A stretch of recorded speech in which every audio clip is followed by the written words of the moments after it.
Okay, so now we've got a little bit of mobility, we've got a little bit of awareness into the pelvis. Let's look at some core work. All right, we hear so much about the core, we hear so much about tucking the pelvis, yada, yada, yada. What the hell does it mean? Let's look at it, okay? So a lot of this stuff is what I will teach in preparation for holding or securing the lower back, staying safe when we come to lifting weights or using resistance, okay? It's not necessarily the way we should always hold our core. There's going to be a little bit too much tension for that, but it is a way of strengthening the muscles that I want to strengthen. Okay, so Laura's going to bend her legs again. We've just gone through the 6 and 12 o'clock position. She's now going to come into 12 o'clock. Okay, so from here, I want her to give me a big exhale and get her ribs together. She doesn't want to let her shoulders off the floor. You don't want to compensate by bringing the ribs down by flexing the upper back here. Can we control it all with the musculature in the trunk?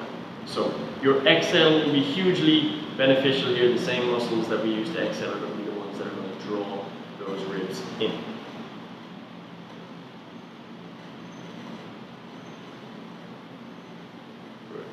Okay.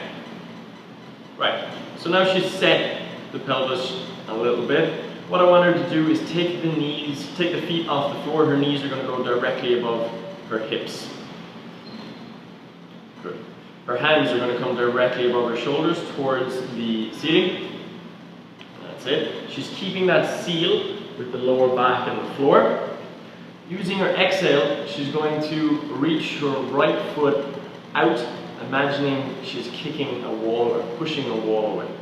As she does it, she's not going to let her lower back extend. So she's going to keep those ribs down, keep the pelvis tucked up towards her chest, okay? So extend your right leg, push an imaginary wall away. Don't let that open up this gap here. Keep that engaged. Now, big exhale, bring it back in and switch sides.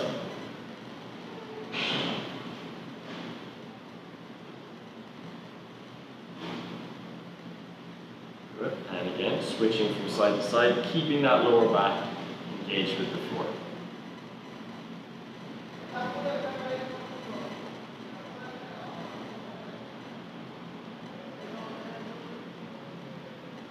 Okay, perfect. All right, take a little break. This is the start of the dead bug. You should be feeling a lot of core work just doing that small little exercise alone. Okay, some feedback you can get.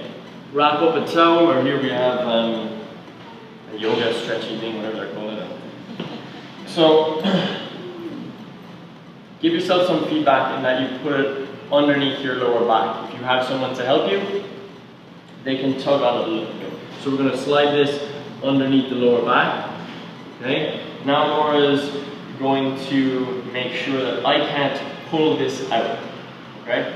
Another option you have is using a band, tying a band, fixing a band against the leg of the chair or a table, putting the band underneath the lower back. The tension from the band alone will pull it back, so you don't need someone with it. All right. You need a pretty strong band. Okay, so coming back into that original position, knees up, hands above the shoulders. Good. She's going to do the same exercise, but she's not going to let me pull that yoga strap. Okay, ready? Go. Use the exhale. That's it. I'm pulling it. Get those ribs down. Breathe. She wants to keep her breathing consistent and strong. Good. 2 more. Don't let me pull on that strap. Keep those ribs down. You're not letting the extension of the leg allow extension in the lower back.